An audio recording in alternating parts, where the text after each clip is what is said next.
Mind light desire for हा rubric नेमकं काय आहे ते थोडक्यात समजून घेणार आहोत आपण. तर मोस्टली जेव्हा पण तुम्ही मेडिकल कॉलेजमध्ये शिकत असता त्या टाईमला तुम्हाला सतत तुमच्या मेंटर्सकडून टीचर्सकडून एक गोष्ट ऐकायला मिळते की patients teach us more than books because real cases do not follow text books.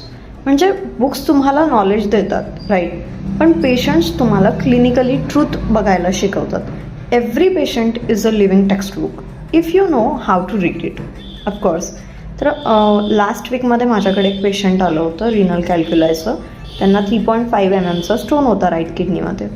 तर त्यांनी उपचारासाठी येण्याच्या पूर्वीच गुगलला सगळे सिम्पटम्स टाकले आणि त्यानंतर त्यांनी सेल्फ डायग्नोज करून सोनोग्राफी केली. सोनोग्राफीमध्ये त्यांना 3.5 mm स्टोन आढळला. त्यानंतर सुरुवातीला त्यांना भरपूर तीव्र वेदना होत्या, लघवीमध्ये जळजळ होतं, युरिनचा कलर लाल होता, युरिन ऑब्स्ट्रक्ट होत होती. ट्रीटमेंट सुरू केली माझ्याकडे आल्यानंतर आणि हळूहळू सगळ्या कंप्लेंट्स इम्प्रूव्ह व्हायला स्टार्ट झाल्या.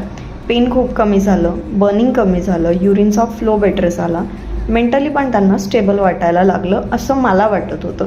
पण फॉलोअपमध्ये मला एक वेगळीच गोष्ट सतत जाणवत होती. ती म्हणजे 8 दिवसाच्या फॉलोअपला ते दर फॉलोअपला एकच प्रश्न विचारणार, आता आपण सोनोग्राफी परत करून घेऊया का डॉक्टर?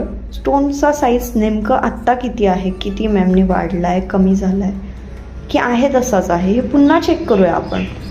आय सेड की फक्त थोडे दिवस थांबा, 15 दिवस होऊ दे आणि त्यानंतर आपण सोनोग्राफी करू. सतत सोनोग्राफी केल्याने काही साईज आपल्याला वाढणार आहे, कमी होणार आहे, ते व्हायचं ते होणारच आहे. त्यामुळे आपल्याला जे गरजेचं आहे तेच आपण करू. So he was not like normal patients. Normal patient असता तर म्हटलं असतं हां ठीक आहे, ट्रीटमेंट कंप्लीट झाल्यानंतर आपण सोनोग्राफी करू ॲज यू से. पण नाही, महिन्याभराने सोनोग्राफी यांना करायची नव्हती. Normal patients would have did it after doctors advice after 1 month okay. पण इथे पॅथॉलॉजीपेक्षा जास्त मनाला सतत क्लॅरिटी हवी होती. स्टोन तर इम्प्रूव्ह होत होता, सिम्पटम्स पण इम्प्रूव्ह होत होते, पण अनसर्टॅनिटी टॉलरेट होत नव्हती.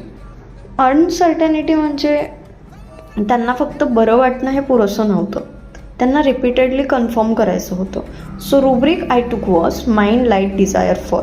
म्हणजे इथे फिजिकल लाईट नाही तर गोष्टी स्पष्ट व्हाव्या, सतत क्लॅरिटी मिळावी, अनसर्टॅनिटी दूर व्हावी, ही मानसिक गरज होती. सो कधी कधी डिसीज आधी सुधारतो पण मन खात्री शोधत राहतं. So I took that rubric and now the stone has disappeared. Patient is very good.